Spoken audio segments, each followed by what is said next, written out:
السلام علیکم ورحمۃ اللہ وبرکاتہ نحمده ونصلي على رسوله الكريم اما بعد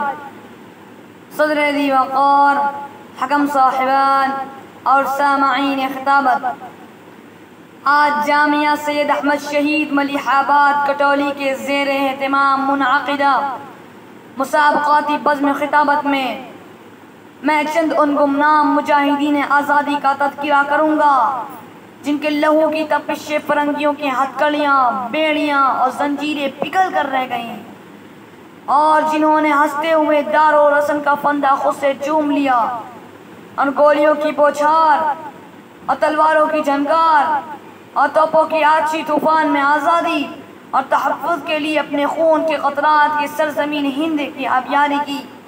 سامعین کرام، آج میں ان مجاہدین کو منصہ شہود پر لانے کی کوشش کروں گا جن کے تعلق سے ہمارے مؤرخین نے، مؤلفین نے، مصنفین نے ہمیشہ بخیلی سے کام لیا۔ حضرات، آج کیوں نہیں بھارت واقف ہے ابراہیم حسین سے، جنہوں نے انگریزوں کے مقابلے میں ہمیشہ بہادری اور شجاعت کا ثبوت دیا، جس کے نتیجے میں 1857 عیسوی میں کالے پانی کی سزا سنائی گئی؟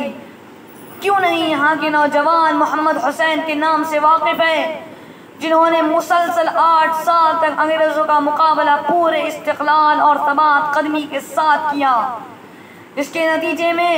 14 سال تک جیلوں کی سلاخوں میں پڑے رہے اور 1933 عیسوی میں اپنی جان آفریقی سپرد کر دی؟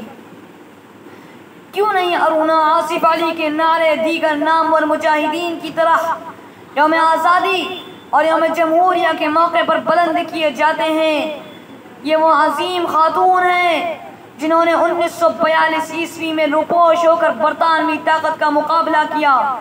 اور ہندوستان چھوڑو تحریک میں بے مثال قربانیاں پیش کی۔ حضرات، اس مختصر سے وقت میں مجھے سمجھ میں نہیں آتا کہ نیاز محمد خان کا تذکرہ کروں یا پیر علی خان کا، عظیم مجاہد آزادی اور بہار کے معمار پروفیسر عبدالباری کی شخصیت کو اجاگر کروں یا خان مطیع اللہ خان کا۔ یہ وہی پروفیسر عبدالباری ہیں جنہیں ملک کی آزادی سے 4 ماہ قبل 28 مارچ 1947 عیسوی کو سازش کے تحت شہید کر دیا گیا اور آزادی کی فضا میں سانس لینے سے محروم کر دیے گئے۔ انہی مختصر سے باتوں پر میں